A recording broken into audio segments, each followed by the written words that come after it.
Unahin natin ngayon ang Manila North Cemetery kung saan marami na ang mga bumisita sa mga puntod. Bukas pa talaga inaasahan ng higit kumulang 1,000,000 taong bibisita sa kanilang mga yumao doon.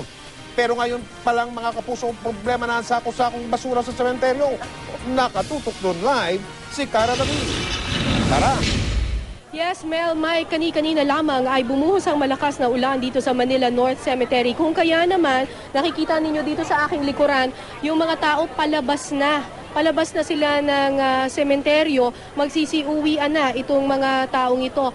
Ayon sa Manila Police District, kumpara noong nakaraang bisperas ng Undas, October 31 of last year, mas kaunti raw yung mga bumisita ngayon dito sa Manila North Cemetery. Sa kanilang crowd estimate, mga 45,000 lang daw yung mga taong naglabas-masok dito sa Manila North Cemetery para sa taong ito. Ngayong bisperas nga ng Undas. Ang tansya nila, bukas daw November 1, talaga daw dadagsa yung bulto ng mga tao dito sa Manila North Cemetery. Kung gaano karami ang taong bumibisita sa sementeryo, ganun din ang dami ng basurang kanilang iniiwan. Ang sako-sakong basurang ito naipon ng mga volunteers sa loob lamang ng 8 oras. Kaya naman maaga pa lang naghanda na ang MMDA, Manila Department of Public Services o DPS at ang mga volunteers ng isang NGO na nagsusulong ng pangangalaga sa kalikasan.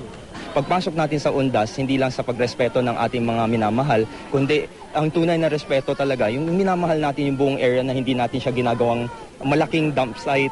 Bukas, siguradong sangkaterba pa raw ang basurang makukuha na karamihan ay sa mga pinagkainan at plastic bottles. Lahat naman ng tindahan dyan, inobliga ko na maglagay sila ng garbage trash. Para yung mga kumakain sa kanila, pagkatapos kumain, lagay na kagad doon. Ang hindi alam ng karamihan, pwedeng i-recycle ang mga basurang ito. Kaya ang GMA Serbisyong Totoo booth may inilagay na malaking imbakan ng plastic bottles. Kada 3 bote na isusurrender mo, may kapalit na premyo. Lahat ng makukuha, dadalhin sa recycling plant. Ang grupo namin sa Taiwan, merong mga malalaking factory na ginagawa dito, dinudurog yan, tapos tinutunaw, ginagawang pellet, ginagawang sinulit at ginagawang kumot. Isa pang problema ang mga iligal na hagdan at lagusan sa Manila North Cemetery. Sa ngayon, tanging ang main gate lamang ng naturang sementeryo ang bukas. Kaya ang mga tao gumagawa ng mga makeshift ladders sa perimeter wall ng sementeryo. Daang FPJ kung tawagin nila ito dahil diretso ito sa puntod ng yumaong aktor sa bandang likod ng sementeryo. Piso at 2 piso ang bayad kada dadaan. Layo eh. Saka yung pag doon pa na sa layo eh. Kaya dito na kami nada kasi dito kami malapit. Ipinagbabawal ng pamunuan ng North Cemetery ang ganitong lagusan, hindi kasi naiinspeksyon ang mga naglalabas-masok dito. Kaya nang malaman nila, agad itong pinabaklas ng pamunuan ng Manila North Cemetery. Bukas, planong buksan ng 3 gates ng sementeryo para hindi na kailangan ng iligal na lagusan. Ang Gate 1 at Gate 2 magiging entrance, ang Gate 3 o sa Balintawak Gate ang magsisilbing exit. Mahigit 200 pulis ang nakatalaga sa buong Manila North Cemetery at mahigit 1,000 namang tauhan mula sa iba't ibang NGOs ang tumutulong, kasama na rin ang Serbisyong Totoo booth ng GMA na nagbibigay ng libreng first aid at medical assistance.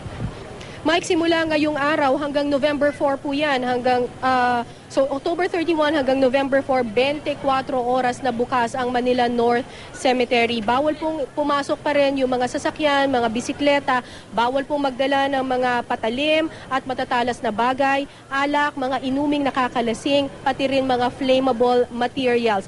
Yung mga alaga rin po natin, mga aso, pusa, bawal din po dito sa loob ng sementeryo. Samantala, patuloy pa rin ang pagbibigay ng serbisyo ng GMA Serbisyong Totoo booth.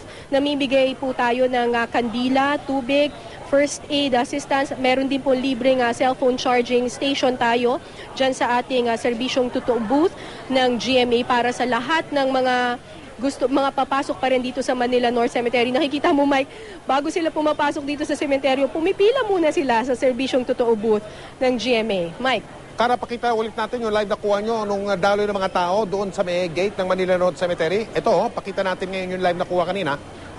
Parang Undas na yan yan Actually, Mike, pauwi na yan.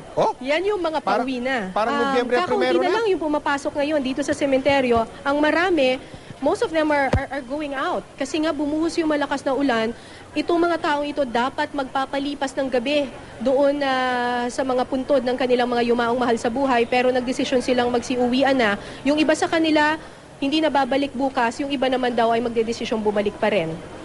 Maraming salamat, Cara David.